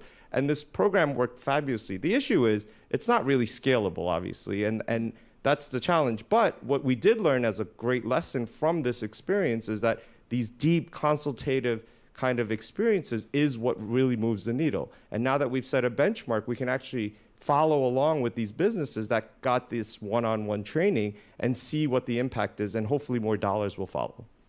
The other thing I would say is I think we need to think outside of the box in terms of how New Yorkers interact with small businesses post-pandemic and still during the pandemic. Basically, this whole model of a small business had largely changed. So for restaurants, whether it was focusing on delivery or drinks to go, for many businesses, the idea of curbside pickup or delivery becomes more important than ever. So that then arguably makes the focus on online services more important than ever, that the city then try to think outside of the box on how we're going to make these websites more robust. How do we, and I can say this with firsthand knowledge, as Jonathan mentioned, years ago, I used to own a restaurant and catering business located not that far from here. It is so hard to set up a delivery operation. Like, it might seem easy. Okay, you're going to deliver goods and services. How do you do it? How do you set up that delivery operation? we need to make sure that we are assisting these businesses to do so, and that we're really thinking strategically about how these businesses are going to be operating. So many people are still working from home, and so again, that's going to lend themselves more to ordering online as opposed to physically going into these brick and mortar businesses. So I would just posit that that's the way we have to start thinking about supporting these small businesses in a very new and different way. Well, let me build on that. I think that's really smart. And you know, Commissioner Kim mentioned platforms a little bit in his first remarks today. And you know, when I hear you talk about that, I also think not just about restaurants, but let's say like some of the retailers across the 5 boroughs. You know, I think there's a lot of us New Yorkers that have really gotten accustomed to shopping online now, but who want to shop local, who want to kind of find out about opportunities to support unique New York-based businesses, but don't know where to go, right? Because like, okay, even if a business, let's say in Brooklyn or in Queens or wherever, has a great website, but if I don't know about it, how do I find that? You know, and so I'm just curious, and you mentioned marketing and NYC and Company, and it's like, how do we make it easier for folks that want to shop not just in person locally, but that wants to discover some great New York City small businesses out there and buy them? You know, is there a role for business improvement districts, for example, to aggregate, you know, like a portal for online shopping? So if I want to go to Fifth Avenue in Brooklyn, I can just go to the bid there? Or should there be like a site for local fashion boutiques where, you know, like I want to shop for different local fashion companies in New York City, so there's like a platform that I know to go to? I'm just curious, like thinking outside the box, what we can do to make it easier for New Yorkers to get to these businesses. Absolutely, and that's why in the first answer I said NYC and Company. NYC and Company is the city's marketing and tourism arm, must do a buy local, shop local campaign to support these small businesses. So I've begun those conversations. I feel very strongly about it. And your point about bids, again, I believe there's a bid equity issue. I used to serve on the board of the Downtown Alliance, which is the city's largest bid. They're very well resourced, but in a lot of the other boroughs, the bids are completely under-resourced. I wrote an op-ed last week in the Daily News suggesting that the administration invest serious dollars into supporting the under-resourced bids so that they can then market and promote their small businesses. That's great. Go ahead. I was gonna just also, I mean, I agree, and I think that's wonderful. I think for me, for my district, excuse me, we've got 3 bids, and they're not just like in the outer boroughs, but they're in generally like they're in gentrifying communities, right? And so there's an opportunity there where we should be kind of like the I come up, we come up mentality, where we're seeing a lot of our traditional businesses that are seeing like, hey, this coffee shop is doing really well, but I've been here for 30 years. And I think that there's an opportunity, and some of these new businesses are open to it, where they're exchanging and they're supporting one another. So I would love to see a portal where businesses can support other businesses in that way, aside from creating these portals where if you're interested in like New York's oldest empanadas, you can just go online and you can find that. And I think that that's wonderful. And there's small pilots like that for right now, but I don't think that there has been serious investment in it. And we really just have to figure out a way to get to make those connections. But I would love to see that. I would love to support that. Yeah. I think it is a really great idea where, you know, the biggest part of advertising cost is trying to get eyeballs to that site. And if New York City, though, did it with New York City, NYC Co., or however we actually executed on it, I think it would not only help the bids, that, like we said, we manage the bids, 76 bids around the city right now, but there's also a lot of neighborhoods that can't really get themselves organized or don't have the funds to create bids. And so there's a lot of smaller merchant associations, especially in the LMI communities. And I think that would help them to be able to get on a platform like this. It's a great idea. Let me mention a couple of other outside of the box ideas. We heard in the first panel an interesting thought that we've actually written a little bit about. You know, we have a lot of teens and young adults that happen to be really technology savvy, you know, using social media in ways that way more than I know how to do. And I guess like the kind of idea in the first panel was, you know, is there an opportunity to put some of that great youth energy to work in helping some of the small business owners that may be a lot less digital savvy? I'd also like to suggest an idea. We published a report with 250 or so ideas for the city's recovery last July, and one of them was from Baruch College President David Wu, who suggested let's put CUNY students or some of his Baruch College students together with small businesses. Many CUNY students are studying business and finance. Many of them hail from the same backgrounds, speak some of the same languages as our small businesses, have a lot of the same cultural competencies, and could potentially help these small businesses. But I'm just curious, for those couple of ideas, what are your thoughts, and do those things seem like they could fly in New York? Sure, I'm happy to go. So for CUNY, I love that idea. On the census, we actually use CUNY students to be our census ambassadors. We brought in 200 of them in paid positions, and they were out there sort of as our ambassadors in their respective communities. So I love that idea, and I couldn't agree more that it's sort of that next generation. I'm the mom of 3 teenage boys. I can tell you the firsthand experience, they run circles around me in terms of their tech savviness. They're constantly showing me new things, and so I think that's exactly right. It's pairing younger people. I think it's a great idea, and that's sort of that outside of the box thinking that I think we need to implement. So I think all of those ideas, and I've read your report, Jonathan, it's excellent, I think make a lot of sense. Yeah, I think one of the responsibilities that we have is creating pathways. We talk about workforce development a lot. We could talk about preparing young people now for these different jobs, not necessarily college, but the mayor just announced this huge increase in summer youth jobs. I never did summer youth because I was about that paper when I was a teenager, but summer youth has really evolved. It's really become this wonderful thing. There's wonderful stories of New Yorkers whose first jobs were summer youth, and being able to create that pathway, being able to train these summer youth employees to then go out there, getting back out into their own communities. A lot of them like to stay right where they live, and helping these small businesses with technical stuff, I think would be great. We have to create that opportunity, right? We have to create that pathway. We have to make sure that we're funding it. We have to make sure that we're funding the training that these people need. But that would be wonderful. That's a way of reinvesting back into our communities. And for these businesses that are in the outer boroughs, that are in communities of colors that aren't thriving because they couldn't get a loan, for example, or because of the bureaucracy of getting a permit, if they have a young person who lives up the block from them who's like, hey, I'm going to help you put this together, that can help them. That's going to elevate their business. And I think that's a wonderful idea. I think this is also an opportunity to plug the New York City SYEP program. They're going to have 100,000 youth get involved with different employment opportunities, and this might be one where we can focus that on helping small businesses with their technological needs. And it's not about just the website, right? Because these days, Instagram, Facebook, Facebook's a little outdated, right? So according to the young people in my household, but there are a lot of social mediums that the youth are very familiar with, and they can use that to help promote small businesses as well, and sometimes a lot easier to manage going forward. And then just, I serve on the CUNY Board of Trustees, so I'm going to give President Wu a call right after this just to pick his brain a little bit more. But this idea that you have certain types of students who are getting a pathway created for them, and in terms of language access that we talked about, what people don't recognize as much either when you talk about technology and these social media tools is that different communities in New York City also rely on different social media outlets, right? So, for example, in the Chinese American community, if you don't use WeChat, you're not really getting your word out, right? Instagram probably isn't as popular. In the Korean American community, they use Kakao. And so, certain communities then gravitate towards certain social medias, and we have to be sensitive to that, because if you're trying to reach a certain demographic, you have to understand where they are, and so we can meet them where they are. Great.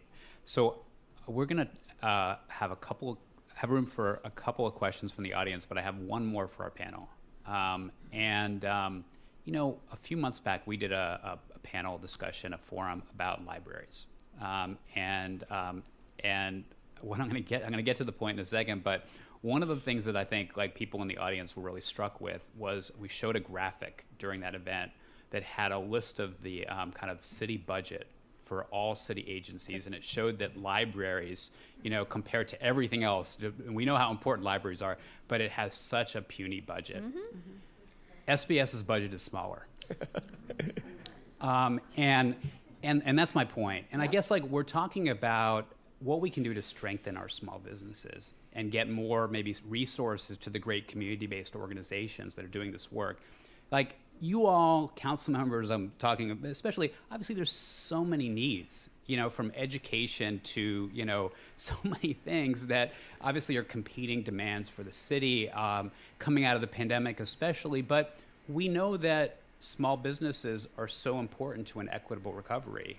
And so I'm just curious, is there a chance to get a bigger budget to SBS? Is that even something we should be striving for? Absolutely. I mean, I plan on advocating for that very, very strongly. I have already put in the request to the administration to better support the bids in the outer boroughs, who I think need a far larger budget to be supporting their respective small businesses. But yes, of course, SBS should have a bigger budget. We have over 200,000 small businesses. They're largely the backbone of our great city. And the fact that a third of them are going to close is unacceptable. So the more investments that we can put into SBS and increasing SBS's budget, I am going to be a very strong proponent when we do have our budget hearing on that. Absolutely. I kind of started my remarks by, I believe in budget justice, right? And so I love that you looked at the budget. It's sadder if you look at Parks budget, DSNY, even just the stuff that it takes to keep the city moving every day to day. They are receiving significantly less support than something like the PD, for example. And so we really, as council members, really have to hold some of this. We have to hold the budget accountable. We really have to look at what are the needs in our community. And I think we're all coming out of this pandemic saying we want to support small businesses. We want to support Black-owned businesses. But how are we doing that? We can't just create a meme about it and then walk away from it. We really have to walk the walk. And in this city, it is 100% about the money. It is 100% about the funding that we are putting behind these projects. I love that this mayor wants to increase summer youth jobs, but 2 years ago, summer youth was the first program to get cut. So we have to be serious about what we're talking about. And so supporting small businesses is 100% one of those items that we have to be serious about, just like everything else. And we really have to create these spaces and just be unwavering about it. And I think these discussions are really important. And then having the people that have been impacted speak on it, right? If you are a Black-owned business and you were impacted and you did not get your PPP funds and you are not a part of a bid, you need to come out to these hearings and speak on it, because these members need to hear your perspective. That is the only way that we are going to be able to pass a budget that we can be proud of. All right. Well, of course, I'm fully supportive of getting the budget increased, but I do really have to give a shout out to the SBS team, because I've been in this position only 6 weeks. But when you hear the stories of how much they gave of themselves during the pandemic to keep existing businesses open, and then when Hurricane Ida hit on top of that, and the amount of just blood, sweat, and tears many of them have given to the survival of small businesses and connected to that survival of New York City's economy, it's really heartwarming when I talk to all of them. I've talked to all of them in the past 5 weeks now, and everyone had a story of what they had to do during that time, and they were very mission driven. And so I'm very proud to be in this leadership role in this agency, but it's really the people there that are making it all happen.